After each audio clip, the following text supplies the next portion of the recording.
সংসদ সদস্য হিসাবে দেশ এবং জাতির জন্য আমাদের ভূমিকা কি হবে এবং সেই ভূমিকা তো আগামীকাল থেকেই শুরু হবে, সেই ব্যাপারেই আমরা মূলত পরামর্শের জন্য বসেছিলাম।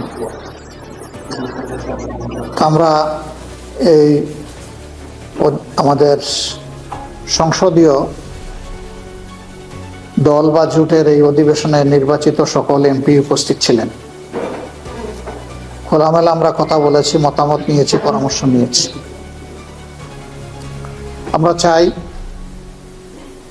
জাতীয় সংসদ দেশ এবং জনগণের প্রত্যাশা পূরণে কার্যকর বা অর্থবহ ভূমিকা পালন করুক। ইতিমধ্যেই আমরা ঘোষণা করেছি বিরোধী দল হিসাবে আমরা একটা দায়িত্বশীল বিরোধী দলের ভূমিকা পালন করতে চাই। সকল ব্যাপারে বিরোধিতা নয়, আবার না বুঝেও কোনো সহযোগিতা নয়। দেশ এবং জাতির কল্যাণে সরকারি দলের গৃহীত সকল সিদ্ধান্ত এবং পদক্ষেপে আমাদের সমর্থন থাকবে, সহযোগিতা থাকবে। কিন্তু দেশ এবং জাতির ক্ষতি হয় এমন কোনো সিদ্ধান্ত কিংবা পদক্ষেপ নিলে আমরা আমাদের দায়িত্ব সেভাবেই পালন করব। প্রথমে আমরা ভুল করলে ভুল ধরিয়ে দেব, সংশোধনের সুযোগ দেব, পরামর্শ দিব।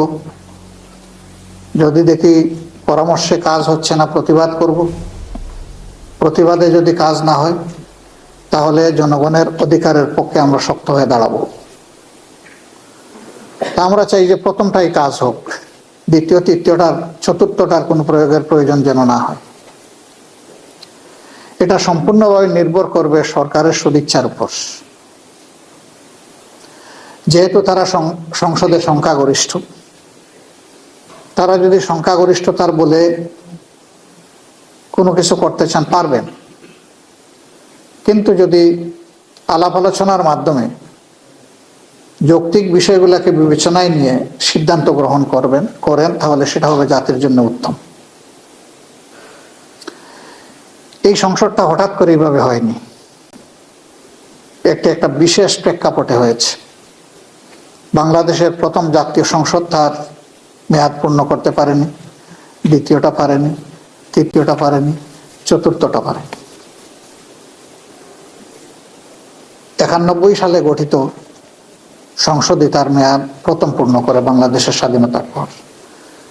96 সালে দ্বিতীয় সুযোগ, 2001 সালে তৃতীয় সুযোগ এবং 2008 সালে যেটা হয়েছিল সেটাও পূর্ণ মেয়াদ পূর্ণ হয়েছিল।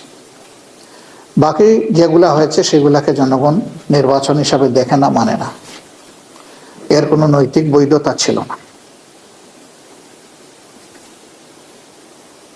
এরপরে এই নির্বাচন তো 26 হওয়ার কথা ছিল না। সংবিধান মানলে এই নির্বাচন হবে 29। 26 হয়েছে 24-এর কারণে। 24-এর সীমাহীন ত্যাগ এবং তিতিক্ষার উপর অসংখ্য জীবনের বিনিময়ে, অসংখ্য মানুষের আহত পঙ্গুত্ব বরণ করার বিনিময়ে এবং টানা 15.5 বৎসর বিপুল সংখ্যক মানুষের জীবনদান, তাদের খুনের বিনিময়ে, রক্তের বিনিময়ে, আয়নাগরের বিনিময়ে, জেল জুলুমের বিনিময়ে, দেশান্তরিত হওয়ার বিনিময়ে এই 24 সংগঠিত হয়েছে। আমরা 47, 71, মাঝখানে 52 আছে, 90 আছে। জাতির এই টার্নিং পয়েন্ট গুলাকে যেমন আমরা ধারণ করি, আমরা সিরিয়াসলি ধারণ করি 24-কে। দুইবার দেশ স্বাধীনতার মুখ দেখলেও স্বাধীন নাগরিক হিসাবে এদেশের মানুষেরা তাদের অধিকার ভোগ করতে পারেন, বরঞ্চ দফায় দফায় স্বৈর শাসন এই জাতির ঘাড়ে চেপেছে। দুঃশাসনের কবলে জাতি পিষ্ট হয়েছে। দুর্নীতির কারণে জাতি সরাসরি প্রত্যেকটি নাগরিক ক্ষতিগ্রস্ত হয়েছে। মানুষ অধিকার হারা হয়েছে, সর্বক্ষেত্রে বৈষম্য প্রতিষ্ঠিত হয়েছে। এই জন্য জুলাই যোদ্ধাদের মূল স্লোগান ছিল উই ওয়ান্ট জাস্টিস। আমরা সব ক্ষেত্রে সুবিচার চাই, বৈষম্যহীন একটি সমাজ চাই। এই সমাজ গড়ার জন্যেই এবার এই নির্বাচনের সাথে আরেকটা নির্বাচন হয়েছে,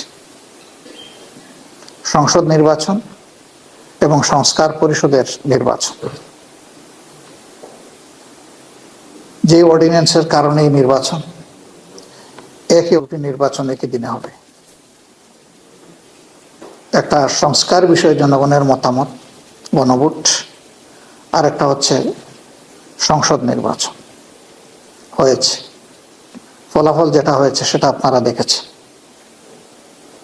আমরা দেশের বৃহত্তর স্বার্থে এই ফলাফল মেনে নিয়েছি, দুটা ফলাফলই মেনে নিয়েছি। একটি নির্বাচনকে আলাদা করে আরেকটি থেকে দেখার কোনো সুযোগ নেই। এই নির্বাচন দুটি একটি আরেকটি সম্পর্ক। বরঞ্চ প্রথম ফাংশন শুরু হবে এই নির্বাচিত সদস্যদের সংস্কার পরিষদের সদস্য হিসেবে, এবং তারও কিছু মেয়াদ উল্লেখিত আছে। এই কাজটি সম্পন্ন হওয়ার পরে অটোমেটিক্যালি তারাই আবার সংসদ সদস্য হিসাবে ফাংশন শুরু করে। এই জন্যে ওই একই অর্ডিন্যান্সকে সম্মান করে আমরা প্রথম দিনে দুটি শপথ নিয়েছি। প্রথম শপথ হয়েছে সংস্কার পরিষদের সদস্য হিসাবে, দ্বিতীয় শপথটি হয়েছে সংসদ সদস্য হিসাবে। আমরা দুই জায়গায় শপথ নিয়েছি, দুই জায়গায় আমরা স্বাক্ষর করেছি। কিন্তু দুঃখের বিষয়, এখন পর্যন্ত সরকারি দল প্রথম শপথটি তারা নেননি। আমরা তাদের প্রতি আহ্বান জানাবো, আসন্ন জুলাইকে